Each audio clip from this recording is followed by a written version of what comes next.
السلام علیکم ورحمۃ اللہ وبرکاتہ۔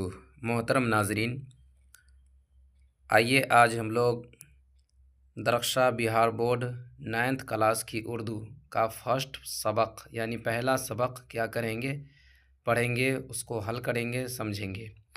پہلا سبق کیا ہے؟ انشائیہ۔ پہلا سبق کیا ہے؟ یہ ہمارے سامنے جو ہے وہ انشائیہ ہے، یہ پہلا سبق ہے، ٹھیک۔ انشائیہ کسے کہتے ہیں؟ انشائیہ کہتے ہیں تحریر کرنا اور لکھنا، یعنی تحریر کرنے کو یا لکھنے کو انشائیہ کہتے ہیں۔ کسی بھی موضوع پہ اپنا اظہار خیال کرنا، اپنے خیالات کو ظاہر کرنا، لکھنا، تحریر کرنا، اسے انشائیہ کہا جاتا ہے لغت کے اعتبار سے۔ یعنی عبارت کو انشائیہ کہتے ہیں، کسی بھی عبارت کو انشائیہ کہتے ہیں۔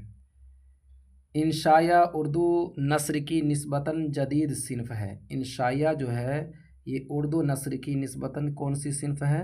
جدید صنف ہے، ایک نئی قسم ہے۔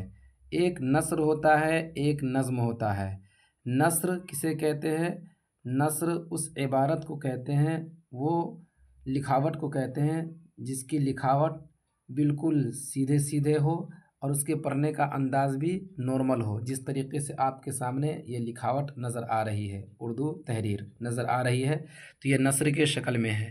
اور نظم کسے کہتے ہیں؟ نظم کی لکھاوٹ الگ ہوتی ہے، دو دو لائن کر کے شعر کے انداز میں لکھا جاتا ہے، اور اسے پڑھنے کا انداز بھی کچھ الگ ہوتا ہے، کھینچ تان کے پڑھا جاتا ہے، جس طریقے سے نعت وغیرہ پڑھتے ہیں یا لکھتے ہیں۔ تو بتا رہے ہیں کہ انشائیہ اردو نثر کی نسبتاً جدید صنف ہے، اردو نثر کی نسبتاً ایک نئی قسم ہے۔ جدید کا مطلب نیا۔ ابتدا میں ہلکے پھلکے مضامین کو انشائیہ کے زمرے میں رکھا گیا۔ ابتدا میں ہلکے پھلکے مضامین کو انشائیہ کے زمرے میں کیا کیا گیا؟ رکھا گیا۔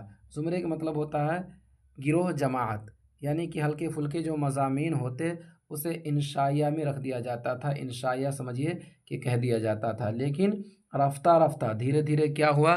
انشائیہ کے خد و خال صنف کے طور پر طے ہوتے چلے گئے۔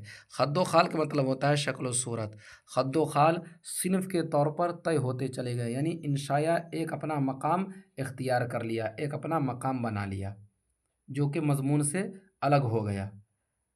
اردو میں انشائیہ کی تاریخ صرف 35 سال پرانی ہے۔ کتنی سال پرانی ہے؟ 35 سال پرانی ہے۔ مشہور ناقد اور انشائیہ نگار ڈاکٹر جانسن کے الفاظ میں انشائیہ ایک ذہنی ترنگ ہے جس میں بے ترتیب، غیر منضبط اور ناپختہ خیالات اور جذبات کا اظہار ہو۔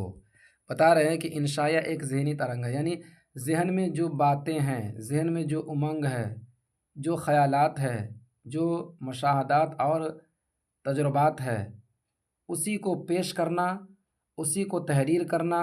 اور تحریر کس طریقے سے کیا جائے؟ ضروری نہیں کہ ترتیب وار ہو، بے ترتیب ہو، غیر منضبط ہو، ناپختہ خیالات ہو، یہ تمام تر چیزیں ہو یا نہ ہو، اس سے کوئی فرق نہیں پڑتا۔ ان تمام تر کو اس طریقے سے پیش کرنا، اظہار خیال کرنا، اپنے جذبات کو پیش کرنا، اسے انشائیہ کہا جاتا ہے۔ کہا جاتا ہے کہ اردو میں انشائیہ کا ظہور مغربی ادبیات کے حوالے سے ہوا۔ اردو میں انشائیہ کا ظہور مغربی ادبیات کے حوالے سے ہوا ہے، ٹھیک ہے۔ حقیقت یہ ہے کہ اردو انشائیہ نے مغرب کے انشائیوں کی پیروی کرتے ہوئے، پیروی کرنا یعنی فالو کرنا، اتباع کرنا، پیروی کرتے ہوئے اپنے دائرہ کار میں بھی کافی وسعت پیدا کی ہے، یعنی اپنے اندر کافی کشادگی پیدا کی ہے۔ یعنی مغرب انشائیوں کی پیروی کرتے ہوئے یہ اردو انشائیہ اس کی پیروی کرتے ہوئے، فالو کرتے ہوئے اپنے اندر کافی وسعت پیدا کیا ہے، اور کچھ چیزوں کو کیا کیا ہے؟ ایڈ کیا ہے، شامل کیا ہے۔ جیسے طنز و مزاح، طنز و مزاح کو کیا کیا ہے؟ شامل کیا ہے۔ طنز و مزاح کو کیا کیا ہے؟ اپنے اندر شامل کیا ہے، طنز و مزاح کو۔ یہ دیکھیے طنز و مزاح کو شامل کیا ہے، تو بتا رہا ہے کہ طنز و مزاح کا عنصر نمایاں ہونا چاہیے۔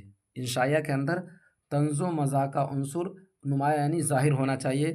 انشائیہ میں کہانویت کفر ہے، کہانی وغیرہ اس میں نہیں چلتی، یعنی اپنے خیالات کو پیش کرنا ہے، اپنے جذبات کو، اپنے تجربات کو، مشاہدات کو، اسے پیش کیا جاتا ہے۔ یہ الٹی سیدھے کہانی، جھوٹی کہانی، یہ سب نہیں چلتی ہے۔ یہی وجہ ہے کہ اردو انشائیہ عصری شعور کی ترجمانی کرنے کے علاوہ، اردو انشائیہ جو ہے عصری شعور کی ترجمانی کرتی ہے، یعنی زمانے کی ترجمانی کرتی ہے، اس کے علاوہ کائناتی شعور کا بھی اظہار کر رہا ہے۔ کائناتی یعنی دنیاوی شعور کا بھی کیا کرتا ہے؟ اظہار کرتا ہے۔ زمان و مکان کے سوالات بھی انشائیہ میں جگہ پانے لگے ہیں، زمان و مکان کے سوالات بھی انشائیہ میں کیا ہوئے ہیں؟